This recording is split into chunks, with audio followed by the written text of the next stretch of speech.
بسم اللہ الرحمن الرحیم۔ کو ایجوکیشن کے بزنس کا حکم۔ کیا کو ایجوکیشن کا بزنس جائز ہے؟ اس میں کوئی گناہ تو نہیں؟ مصعب صاحب کراچی سے۔ شاید ان کا مقصد یہ ہے کہ کوئی بھی تعلیمی ادارہ جس میں کو ایجوکیشن سسٹم ہو، ایسا ادارہ کھولنا اور اس پہ پھر بزنس کرنا۔ تو دیکھیں، بزنس ایسا کرنا تو جائز نہیں ہے، کیونکہ وجہ اس کی یہ ہے کہ مرد اور جوان لڑکے اور جوان لڑکیوں کو اکٹھا بٹھانا بغیر پردے کے اور بغیر، یعنی وہ لڑکیاں بھی ظاہر ہے پردے میں تو نہیں عام طور پر ہوتی، یہ ماحول ان کو دینا یہ بالکل حرام ہے، ناجائز ہے۔ اس کا آپ گناہ ہوگا جو بھی یہ کام کرے گا، لیکن اس کی ارننگ حرام نہیں ہوگی، کیونکہ جو آپ کو ارننگ ہو رہی ہے وہ لڑکے لڑکیوں کو ساتھ بٹھانے کی نہیں ہو رہی، بلکہ ٹیچنگ کی ہو رہی ہے۔ جو آپ ان کو کورس پڑھا رہے ہیں یا اپنے ہاں پڑھانے کا انتظام کر رہے ہیں، اس کے بدلے میں آپ فیسیں لے رہے ہیں۔ تو بعض عمل ایسا ہوتا ہے کہ جو ناجائز ہوتا ہے، مگر اس کی وجہ سے اس کی ارننگ حرام نہیں ہو جاتی۔ ارننگ کا تعلق اس ٹیچنگ سے کہ آپ ان کو پڑھا کیا رہے ہیں۔ اگر جائز چیز پڑھا رہے ہیں تو آپ کے لیے ارننگ حلال ہے، اور اگر حرام چیز پڑھا رہے ہیں تو ارننگ آپ کی حرام ہوگی۔ تو اس لیے کو ایجوکیشن سسٹم کو ختم کرنا چاہیے معاشرے میں، اس کو بالکل بھی پروموٹ نہیں کرنا چاہیے، لیکن ایسے لوگوں کی ارننگ حرام نہیں ہوتی۔ جمعہ میں محدود جماعت ہو تو باقی لوگ کیا کریں؟ ان کے لیے کیا حکم ہے؟ یہاں انڈیا میں جمعہ کی نماز کے لیے صرف 100 لوگوں کو اجازت ہے۔ مسجد کے اندر مسجد کے ذمہ دار گیٹ پر کھڑے ہو جاتے ہیں اور لوگوں کی تعداد پوری ہونے پر گیٹ بند کر دیتے ہیں۔ ایسی حالت میں جو پہنچ گیا وہ پڑھ لیتا ہے، اگر کوئی نہ پہنچا تو اس کے لیے جمعہ کی نماز کا کیا حکم ہے؟ کیا وہ دوسری مسجد تلاش کرے گا جہاں 100 افراد شامل ہو سکیں؟ محمد مظہر یو پی سے۔ جی، اصل حکم تو یہی ہے کہ وہ دوسری مسجد تلاش کرے جہاں 100 افراد جمع ہو سکتے ہوں۔ ہماری رائے میں گھر میں جمعہ ان حالات میں ٹھیک نہیں ہے۔ حضرت مفتی تقی عثمانی صاحب کا بھی یہی فتویٰ ہے، لیکن آپ اگر ہندوستان کے علماء آپ کو فتویٰ دیتے ہیں کہ آپ گھر میں جمعہ پڑھ سکتے ہیں تو پھر آپ ان کی رائے پر بھی عمل کر سکتے ہیں۔ ہماری تو یہی رائے ہے کہ جمعہ کے لیے اذن عام ضروری ہے، اور گھر میں جب آپ نماز پڑھیں گے تو محدود لوگ ہوں گے، باقیوں پر آپ پابندی لگائیں گے تو اذن عام والی شرط نہیں پائی جاتی۔ اس کے کیا دلائل ہیں؟ دونوں طرف سے بہت دلائل دیے گئے ہیں۔ بہرحال ہر طرف علماء ہیں، آپ اگر وہاں علماء کو فالو کریں ان کے فتوے کو تو بھی ٹھیک ہے۔ جہاز میں نماز پڑھنے کا طریقہ۔ میری کچھ دنوں بعد پاکستان کے لیے فلائٹ ہے، وہ فجر سے 20-30 منٹ پہلے فلائٹ ٹیک آف ہوگی۔ اس صورت میں کیا مجھے جہاز میں نماز ادا کرنی ہوگی اور اس کا طریقہ کیا ہوگا؟ نصر اللہ صاحب شارجہ سے۔ دیکھیں، اگر فجر کا وقت ایئرپورٹ پہ ہوتا ہے تو ایئرپورٹ پہ نماز پڑھیں آپ، لیکن اگر فجر سے پہلے ہی جہاز اڑ جاتا ہے اور فجر یقینی طور پر جہاز کے اندر ہی آ رہی ہے تو اس میں سب سے پہلا حکم تو یہ ہے کہ آپ جائیں واش روم میں، باقاعدہ پراپر وضو کریں، اور نیچے واش روم میں پانی گرتا ہے اس کو ٹیشو سے اچھی طرح صاف کریں تاکہ آئندہ لوگوں پر وضو کرنے پر پابندی نہ لگا دے جہاز کا عملہ۔ تو اچھی طرح صاف کریں تاکہ بالکل ان کو یہ احساس ہو کہ بھئی یہ نیٹ کلین ہو گیا۔ یہ وضو کرنے کے بعد آپ نکلیں۔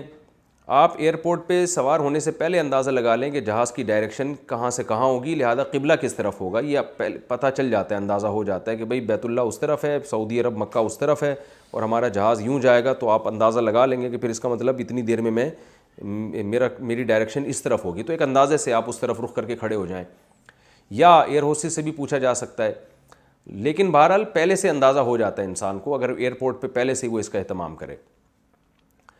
تو پھر کیا کرنا ہے آپ نے؟ جہاز میں جہاں آپ کو جگہ ملے تمیز سے کنارے پہ چادر بچھائیں اور کھڑے ہو جائیں، فجر کی 2 رکعتیں پڑھ لیں، آپ جلدی فرض پڑھ لیں آپ، ٹھیک ہے نا؟ یہ طریقہ ہے، کیونکہ وہاں پڑھنے نہیں دیتے تو فی الحال 2 فرض پہ بھی اکتفا کر لیں، صحیح ہے، مختصر پڑھیں وہ، اور سلام پھیرتے ہی اپنی سیٹ پہ آ کے بیٹھ جائیں آپ۔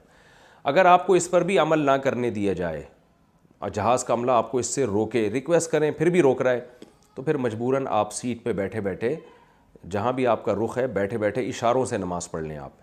رکوع میں تھوڑا کم جھکیں، سجدے میں تھوڑا سا زیادہ جھک جائیں، اور پھر احتیاط اسی میں ہے کہ اترتے ہی اس نماز کو آپ لوٹا لیں، دوبارہ پڑھ لیں قبلے کی طرف کھڑے ہو کر رخ کر کے۔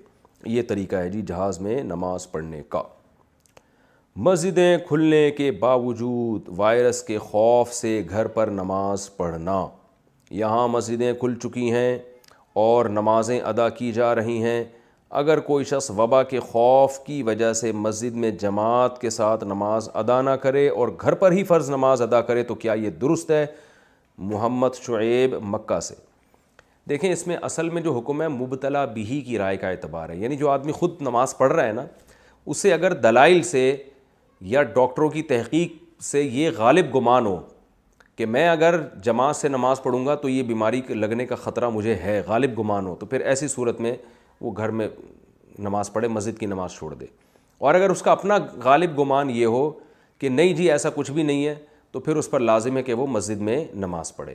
یہ تو اصل حکم ہے۔ ویسے جو مشاہدے کی مبنی ایک حقیقت جو میں بتاؤں کہ کیونکہ سعودی عرب بہرحال ایک ایسا کنٹری ہے جس میں قانون کو فالو کیا جاتا ہے، اور وہاں گورنمنٹ باقاعدہ جو ماہرین کی رائے لے کر ڈاکٹروں کو فالو کرتی ہے۔ جو جن ملکوں میں جمہوریت ہے نا، ان میں گورنمنٹ بعض دفعہ چاہ رہی ہوتی ہے کہ لوگوں کو ایک رائے پر عمل کرائے، لیکن وہ گورنمنٹ کے پاس اتنی پاور نہیں ہوتی۔ آپ امریکہ کی مثال لے لیں، وہاں سارے ڈاکٹر کہہ رہے ہیں کہ لاک ڈاؤن کرو اور جو ہے وہ ایس او پیز پر عمل کیا جائے، لیکن کچھ علاقوں میں گورنمنٹ کی باتوں کو لوگ فالو کر رہے ہیں، بہت سے علاقوں میں نہیں بھی کر رہے۔ تو جمہوریت میں پھر یہی چلتا ہے، اپوزیشن اس کی مخالفت کر رہی ہے۔ ہمارے ملک میں بھی آپ دیکھ لیں، ایک گورنر اعلان کرے گا کہ لاک ڈاؤن ہونا چاہیے، دوسرا کہے گا نہیں ہونا چاہیے، اسکول کھلنے چاہیے، نہیں کھلنے چاہیے، پھر محرم میں سب کچھ کھل رہا ہے، ربیع الاول میں سب کچھ کھل رہا ہے، اور جناب سفر میں آ کے پابندیاں لگ رہی ہیں۔ تو یہاں تو ایک بھیڑ چال چل رہی ہے، کچھ پتہ ہی نہیں ہے کہ کرنا کیا کسی کو۔